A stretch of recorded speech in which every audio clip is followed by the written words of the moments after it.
हिवाळी अधिवेशनाच्या काळात निवासाची व्यवस्था करण्यासाठी सार्वजनिक बांधकाम विभागाला मोठी कसरत करावी लागत आहे। यापूर्वी मंत्रिमंडळातील मंत्र्यांची संख्या पाहता निवासाची सोय करणं आव्हानात्मक होतं।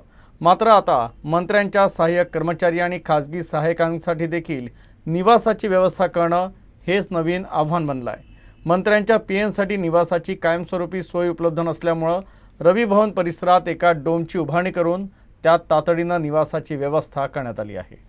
नागपुर में शीतकालीन अधिवेशन की तैयारियां शुरू हैं, लेकिन इस बार शीतकालीन अधिवेशन की तैयारियों को लेकर जो सार्वजनिक निर्माण कार्य विभाग है उसे खासी मशक्क़त जो है वो करनी पड़ रही है और कई तरह की जो तैयारियां हैं वो नए सिरे से जो है वो किए जाने का काम सार्वजनिक निर्माण कार्य विभाग ने किया है। आप ये देख सकते हैं कि इस समय मैं नागपुर के रवि भवन परिसर में मौजूद हूँ। यहाँ पर जो राज्य मंत्रिमंडल के कैबिनेट मिनिस्टर्स होते हैं, उनके पीए होते हैं और जो शासन और प्रशासन के वरिष्ठ अधिकारी होते हैं, उनके निवास की व्यवस्था होती है। लेकिन इस बार जो है शीतकालीन अधिवेशन भले ही 7 दिनों का हो, लेकिन जिस तरीके से मंत्रि परिषद में मंत्रियों की संख्या है और उनके स्टाफ की संख्या है, तो उसको देखते हुए उनके निवास की जो व्यवस्था है वो और उसके लिए जो उपलब्ध जगह है परिसर में वो कम पड़ती हुई हमें दिखाई दे रही है। इसके मद्देनज़र जो है ये अस्थाई निवास की व्यवस्था जो है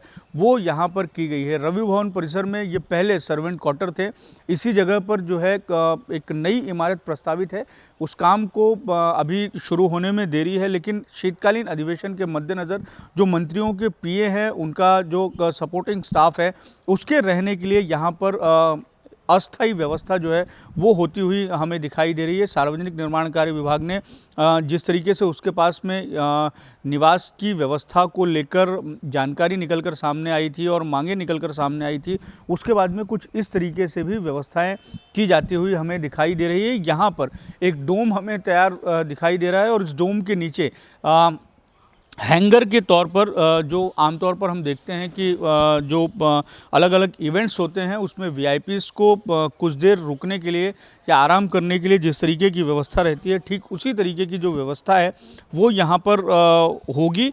और इस डोम के नीचे 36 लोगों के निकलने की जो है वो व्यवस्था की जा रही है। तो इस तरीके से जो है आनन फानन में या ऐन समय पर भी कई ऐसे निर्णय हैं या काम हैं वो सार्वजनिक निर्माण कार्य विभाग को करना पड़ रहा है, क्योंकि लोगों के निवास की या अधिकारियों के या सपोर्टिंग स्टाफ के निवास की जितनी व्यवस्था अब तक मौजूद थी नागपुर शहर में शीतकालीन अधिवेशन के मद्देनज़र सार्वजनिक निर्माण कार्य विभाग के पास में वो अपर्याप्त दिखाई दे रही है। इसको देखते हुए कुछ इस तरीके से जो है अस्थाई समाधान निकाले जा रहे हैं और इस तरीके की व्यवस्था जो है वो करनी पड़ रही है।